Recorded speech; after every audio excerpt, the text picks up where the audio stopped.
What's up, guys, and welcome back to the infamous project. This episode is going to be titled bringapainter.com. That's right, bring a painter, not bring a trailer, because while the trailer was already brought and a painter should have been sent or something like that. And that is because this is now the second Foxbody that has come to the shop directly from Bring a Trailer, and maybe not as accurately described as it should have been. And I'm not here to blast Bring a Trailer sellers. I'm really not. This is just sort of a public service announcement that if you are going to spend a decent amount of money on Bring a Trailer or off marketplace or Cars and Bids or eBay or any of these, whatever, sight unseen deals that you might be trying to work on and negotiate, really do your homework and look for some telltale signs of something that might have been lipstick on a pig versus something that's genuine and reality based. Now you can see sitting here behind me is what appears to be a really nice, fine example of a 1985 Ford Mustang GT T-Top.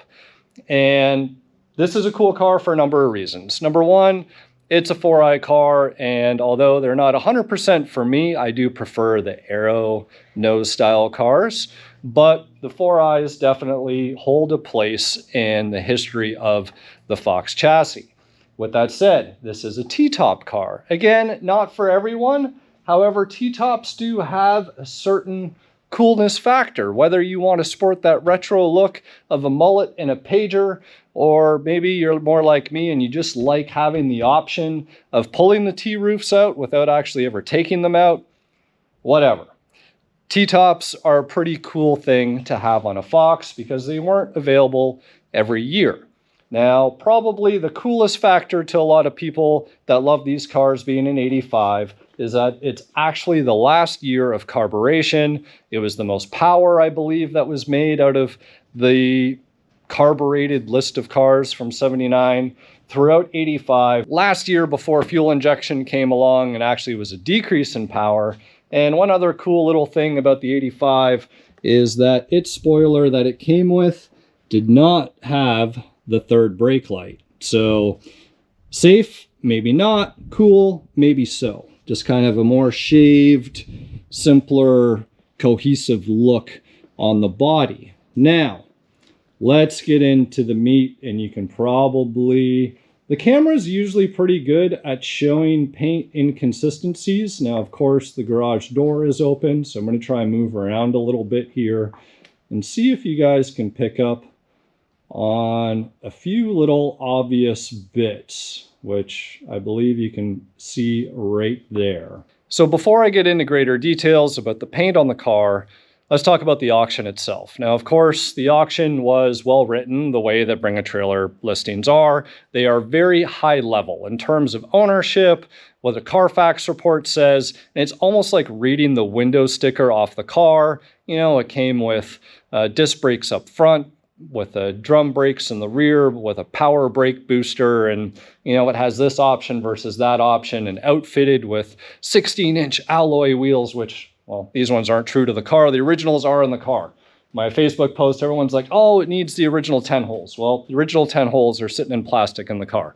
So, all right, low mileage car in terms of its documentation. We're talking about 20,000 original miles, but being in '85, this car's 40 years old.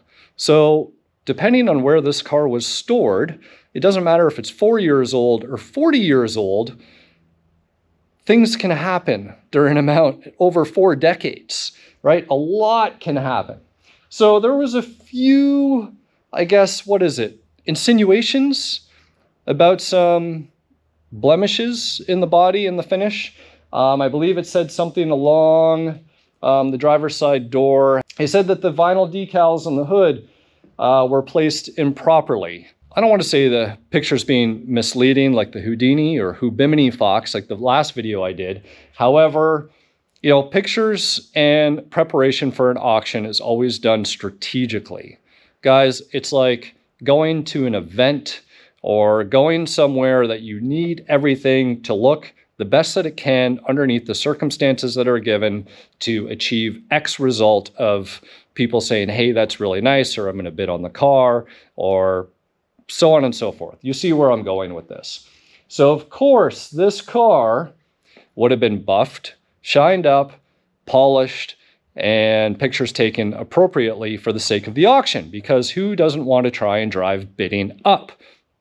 And it's exactly what happened. Now, this car was a reserve not met.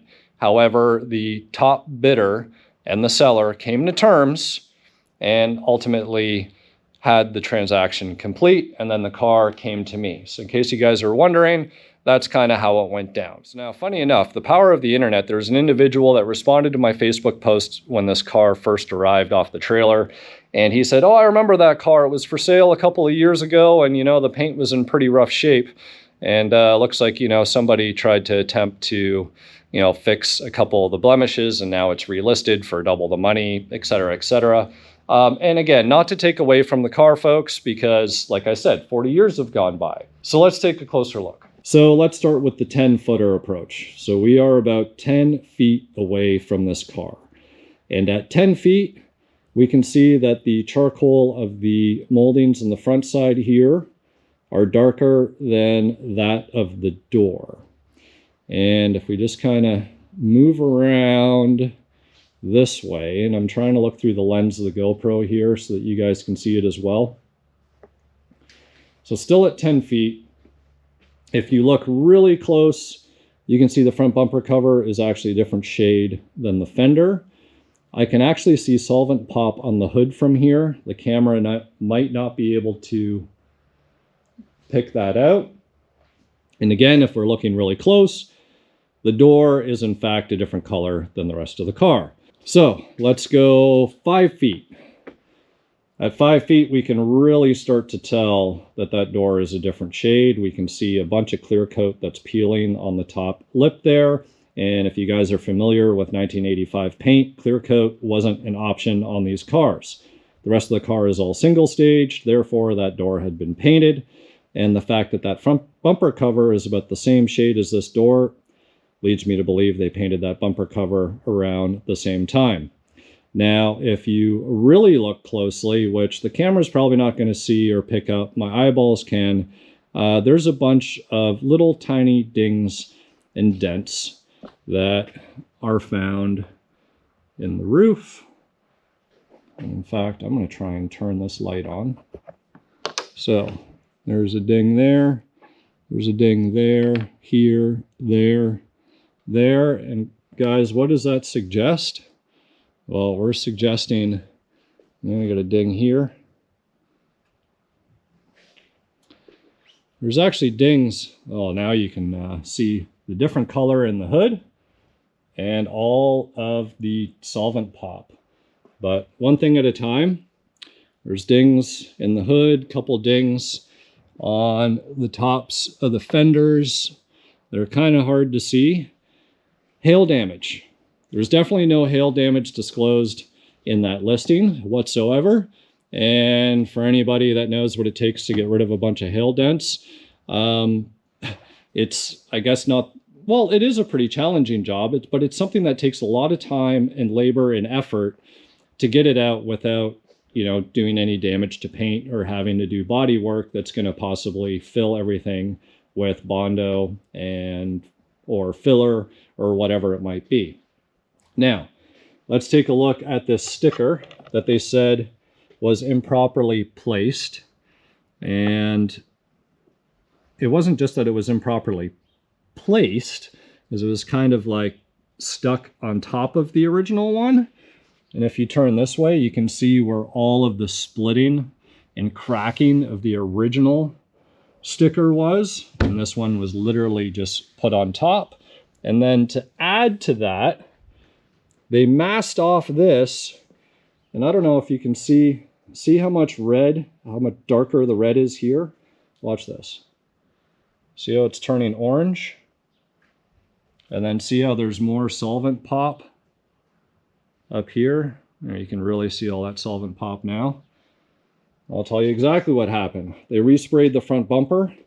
They would have sprayed and blended the paint into the hood. Then they would have taken their blend solvent spray and misted that on to blend their clear coated paint into the single stage, and it popped out on the material that was on the backside. So huge fail in terms of that attempt. And the hood is just, honestly, is probably the worst part of this car. Going back to all of the trim, so the headlight buckets, and you could see this in the pictures that were sent to me by the individual who saw the car before it was lipsticked, and these were faded out quite a bit, and you can see poor masking job, and right, it's okay, right, driver quality type stuff, I guess, if you will. So that trim's been resprayed, headlight buckets resprayed. Somebody painted this with some black trim paint, and you can see the fish eyes that they got in there because they didn't prep that out properly. Here is that clear coat that's peeling that I talked about earlier.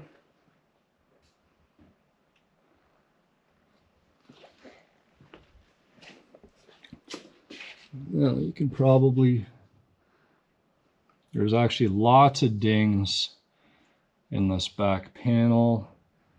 I think there, GoPro's sort of picking up one there. Doing my best to pick all this stuff up. And then there's, of course, all of this cracking that's in this rear spoiler in the paint, or underneath the paint. It's in pretty poor shape.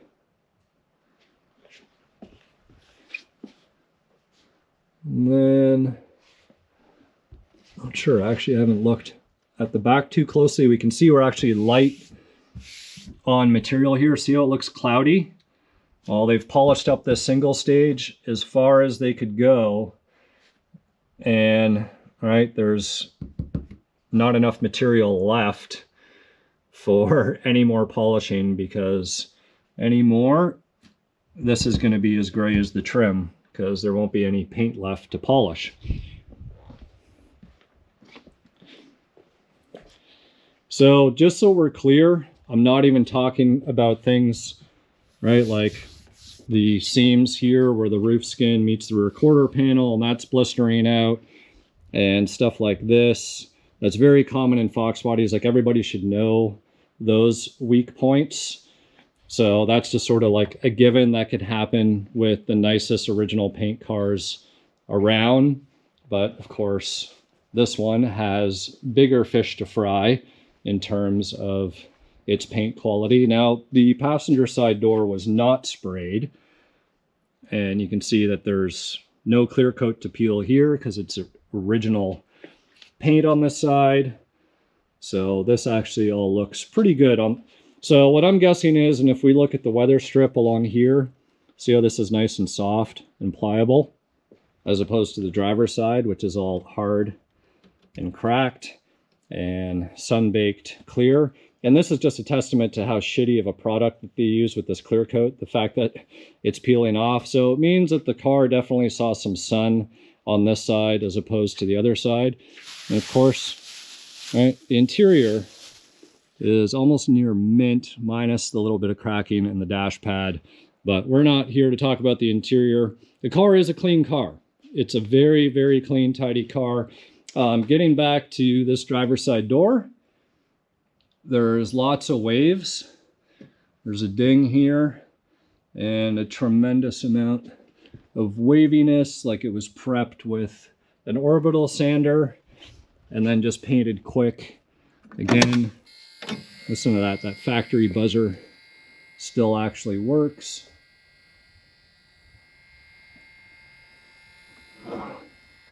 All right, so there we go. We've gone around the car. I know it's sort of like a long-winded video. However, I hope that it's informative for some of you out there, because if you were buying this car and you just did it solely based off the pictures and everything that you read and saw, well, this is where paint depth readings are really important in a bring a trailer auction. If you really want to validate original paint and paint thickness, i.e. how much material is left that you could possibly buff or how much material is left that you can work with. Those are really important readings. So if you got something as old as this and you don't have paint depth readings in that auction, then maybe you should pay someone locally to inspect the car first, if that's what you're going for. And then, guys, there could be a whole slew of things that you should be sending people out to look for first, right? You want to maybe know if the car's mechanically sound. You want to maybe know if the car has ever been in an accident, or maybe you need to validate the quality of a repair due to an accident was. There's a million different things that you guys should be going through. This one is specific to paint. So I've said it before, I'm going to say it again. If you're willing to spend $20,000 on a car and not even see it, it means you have enough money to fly somewhere and go and look at the car yourself, or have somebody local, hire them, contract them, whatever, to go and inspect the car on your behalf to be able to give you a report. Because something like this, in my opinion, was probably a little misleading. So we all know why things typically go to auction, right, guys? They go there because, well, sometimes they want out of something. They don't want to do the explaining that necessarily they want to have to do. They feel like there's less of a liability, or it's just one of those things of, you know what, if you don't do your research on it, shame on you, not shame on me. They want to maximize visibility so that they can get the most eyes as they can in order to get that financial compensation or maximize financial compensation for the item that they're trying to sell. And that's just the way that auctions work. So you can't always blame the seller. And again, I'm not blaming the seller in this case. Not blaming the buyer necessarily either, because I'm not saying that this was a bad buy. I'm just saying that there's a lot of things on this car that weren't necessarily reflected the way that I would have liked them to be reflected in that auction. So take it for what it's worth. Do your homework. If you got the money, see the car in person. Hire someone to go look at the car for you. And that way you might not have the surprise of, oh, I got this Fox. It's got really nice driver quality paint. Well, from 10 feet, sort of, kinda. Anything closer, yeah, it's almost like a Mako job. Looks like a $300 paint job from back in the 90s. So I'm going to leave this one here. Thank you guys, as always, for following along. Hopefully this helps you out. And be sure to comment down below, like, subscribe, do all those things. And we'll catch you back here on the Infamous Project.